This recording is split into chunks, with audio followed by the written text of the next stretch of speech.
Welcome back to a bit Gamey and the series on back to wargaming, this time being World War II, where I was thinking to myself what I particularly liked about a particular period, and therefore what I should aim to be buying rather than just doing it randomly. So when you think about World War II, the thing I like is it's an extension of what I liked about Napoleonics in one way, which is one is a proper chain of command. So you've got lots of individual units which can be ordered to do what you want them to do in a kind of sort of rational sort of way. And the other big aspect is the rock paper scissors aspect, combined arms, the way heavy machine guns beat infantry, tanks beat heavy machine guns, anti-tank guns beat tanks, etc. blah blah blah. So for every threat there's a counter to it, and you've got your little pieces on your board, and you've got to try and counter the other person's threat, the other side's threat, better than they do to you. So the combined arms aspect is that you've got to have multiple options on the board, to deal with things. You've got to have more than one anti-tank weapon and more than one anti-infantry weapon, etc. So there's that. Then there's the aesthetics. I mean, the infantry aren't particularly aesthetic in World War II because of the because all camouflage and stuff. So having the infantry isn't the critical thing on the aesthetics. And so I think for a lot of people, at least for me, the aesthetics of World War II comes really from the vehicles generally and tanks in particular. And a lot of people like the late war tanks, the T-34s or later war T-34s and the Tigers and Panthers. Whereas for me, it's early war that I like. I like the because I like all those early war tanks that look like they were knocked together in someone's shed. All these weird shapes and configurations and just general craziness. Because over time, the ideal shape for a tank gradually gets figured out. But in the early war, it hasn't been figured out at all. So it's all kinds of random craziness going on. So as far as the aesthetics go, it's the early war tanks for me. So those are the things. So it's the combined arms, it's the aesthetics, and the and then the third thing is if you're kind of infantry centric or armor centric. So so once you've got the general gist sort of sorted out, then you've got to think about scale. And the scale with World War II is a double side to it. There's, on the one hand, it's the organisational scale, whether it's a squad or a platoon or a company or a battalion, and the figure scale, whether it's 28mm, 20mm, 15, or whatever 1 in 300, 1 over 300 is 6mm or whatever it is. And the two kind of go together in that the smaller the organisational scale, the bigger the figure scale could be. So like 28mm is the kind of norm for things like bolt action, and 15mm for Flames of War, which is more kind of company scale. So I decide on the scale. The one part of that is whether you're armour centric or infantry centric. So if you're on infantry centric games, you might have like a infantry company and a platoon of tanks. Where if you're armour centric, you might want a company of tanks and a platoon of infantry. So in my case, I'm inclined to be infantry centric, and I like the aesthetics of the early war tanks. So that's tends towards being in a kind of middle range in terms of the scale of figures. And the other thing is, because in games like bolt action, you don't actually need a lot of tanks. It's mostly an infantry thing with like 1 or 2 tanks or whatever. But I don't want lots of the same tank. I want one of each.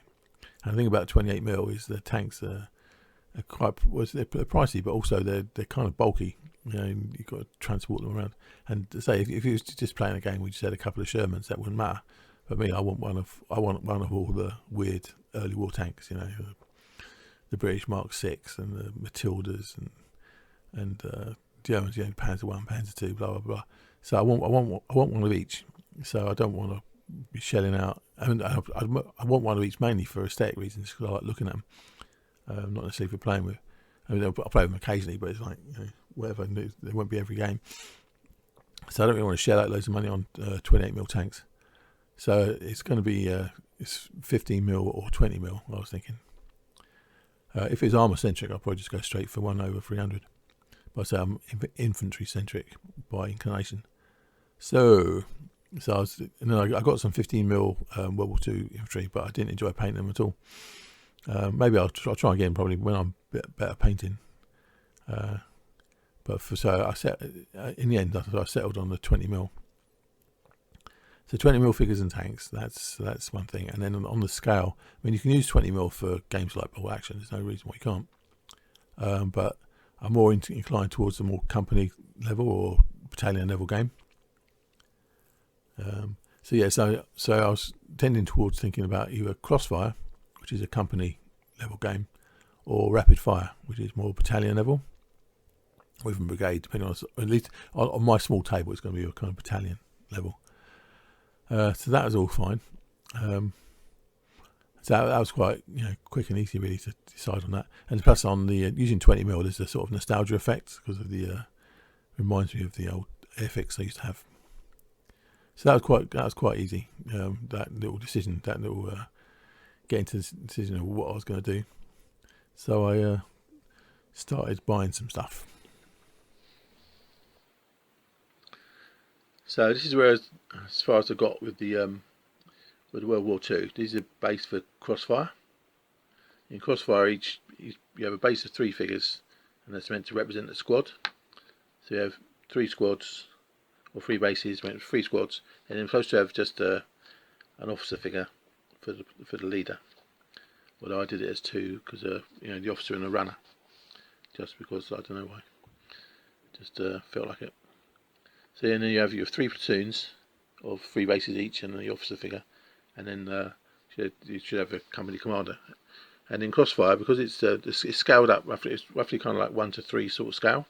So say 3 figures is meant to represent a squad of around 9, and with each platoon would have their own 2-inch mortar and anti-tank rifle. So 3 scale up to be 1, and they go up to the next level. So instead of having a 2-inch mortar and an anti-tank rifle with each platoon, you get 1 each at the company level instead.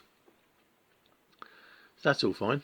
And the what I need to do from now is the support weapons. So I've got some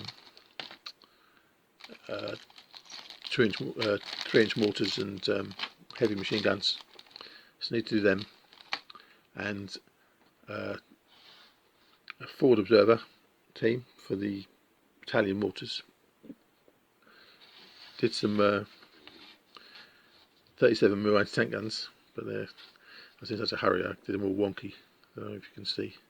So I need to redo them, and also painted them gunmetal instead of grey. So I need to redo that. So the support weapons need to do. Also need, I've got some, so you can see this, Svezda. I've got these Svezda things really just to see what they were like, but I use them as the figures for the company commander. This reconnaissance team for another forward observer for artillery, and a 35mm infantry gun. So that was so far. I've finished off the support weapons and the company commander, and the forward observer, and that's basically a Crossfire company, which is all, it's about the right size for my sort of table, I think. So that's all fine. And then the next stage after getting the kind of infantry sorted out, fully sorted out, thinking about the transport, because they'll be fine as they are as an infantry company, but I was going to get a bunch of motorbikes, for they could be a motorcycle company, trucks if they're lorried infantry, and Hanemags. So it'll be the same unit, but they could have 4 different forms of transport: legs, motorbikes, trucks, or Hanemags. So that's all rather good, and sort of rather pleased with all that. No problems. And then obviously after that, then there's tanks and other sort of fighting vehicles. But I was also trying to be a bit clever, thinking about how I could do it, so I could use the same figures for different organisational scales. And so I was thinking, take away the those officers. So I did some single NCOs, corporals. And then each on the for the crossfire thing, you get 3 figures on each base, and he doesn't have to worry about because they reckon a squad, so you don't have to worry about if you've got machine guns. But I did 1 squad with a machine gun, so that or 1 base with a machine gun, so that they can turn into an infantry section, an infantry squad with a corporal, and that use that for crossfire, and then use the officers. The officer, and I was going to have a sergeant and a runner, an officer and a runner, as with the 2-inch mortar and the anti-tank rifle, and that gives you a sort of a platoon for bolt action or one of those platoon level games. And then finally, for a game like for games like Rapid Fire, where you have 8 figures in a company, then you just do that, and then you got your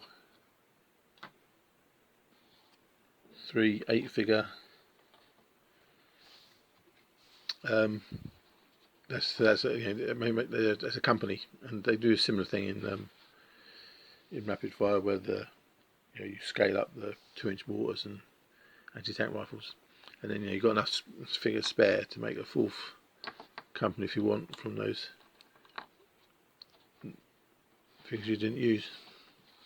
So there you've got mostly a rapid fire battalion like that. And again, with the company commander, or the figures that will be the company commander in the other games, they now turn into the battalion commander. This box.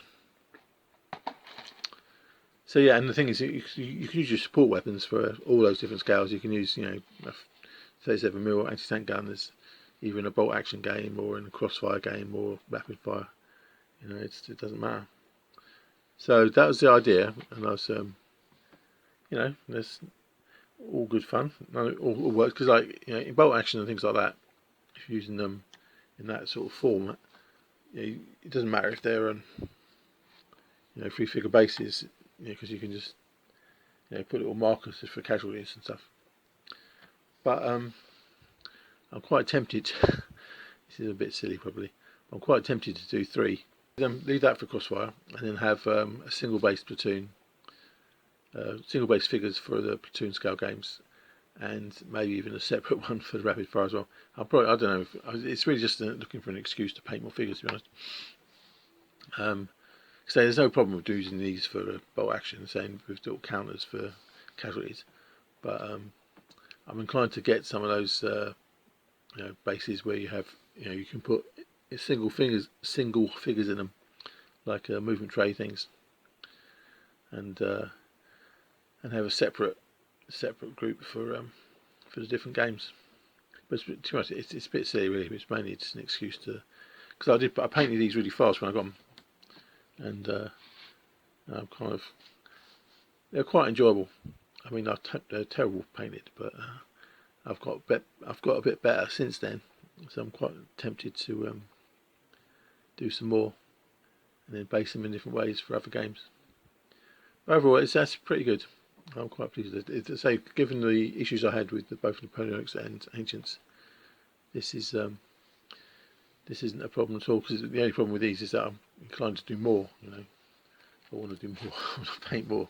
So rather than with the Ancients Napoleonics, I was like kind of got blocked. This one, it's more the problem is I want to do more and more. Keep painting. So what was that? Anything else? Yeah, and obviously once I've done the infantry and their transport, and start doing some tanks and stuff.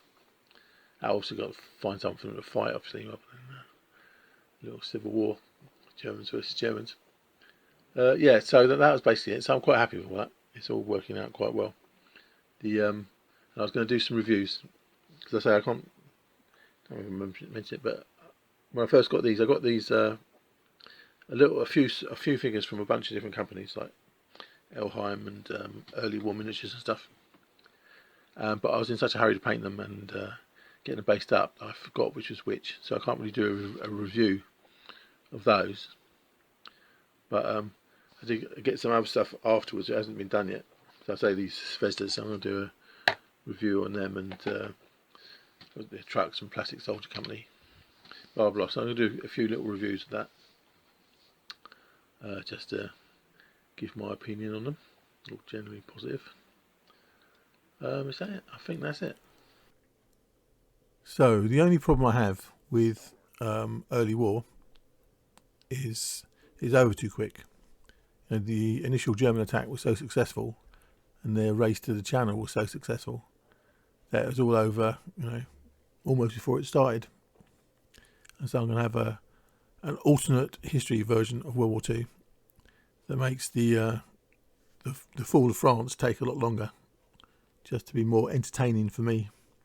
So it's not going to be historical or anything. It's going to be purely for my entertainment. But anyway, I'll do a separate video on what I'm going to do for that. Okie doke, toodle pip.